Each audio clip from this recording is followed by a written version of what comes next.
Transformés en camp pour des milliers de Palestiniens fuyant les combats, les hôpitaux du nord de la bande de Gaza ne fonctionnent plus pour la plupart, privés d'électricité et de carburant pour alimenter les générateurs. L'hôpital Al-Shifa, se trouvant à l'ouest de la ville, est le plus grand de Gaza.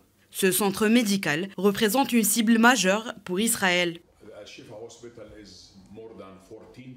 L'hôpital Al-Shifa comprend plus de 14 bâtiments et maintenant l'armée israélienne est dans l'un de ces bâtiments. Évidemment, ils vont dans d'autres et j'espère que la communauté internationale interviendra sérieusement pour arrêter les tueries qui vont se produire dans cet hôpital.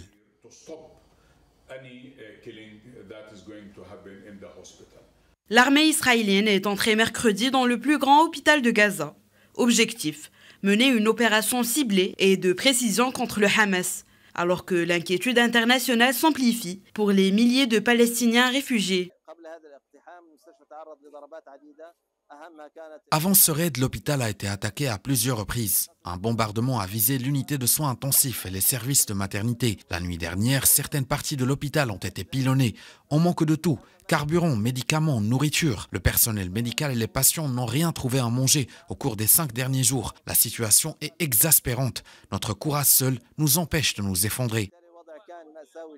Des chars israéliens qui encerclaient depuis plusieurs jours l'hôpital sont entrés à l'intérieur, postés devant différents services dans les urgences. Les soldats israéliens fouillent les bâtiments de l'hôpital. Les femmes et les enfants en pleurent. Des interrogatoires avec des patients et des médecins. Il est évident que ce raid est illégal et que les forces israéliennes se considèrent au-dessus de toute loi. Elles sont plus que des criminels.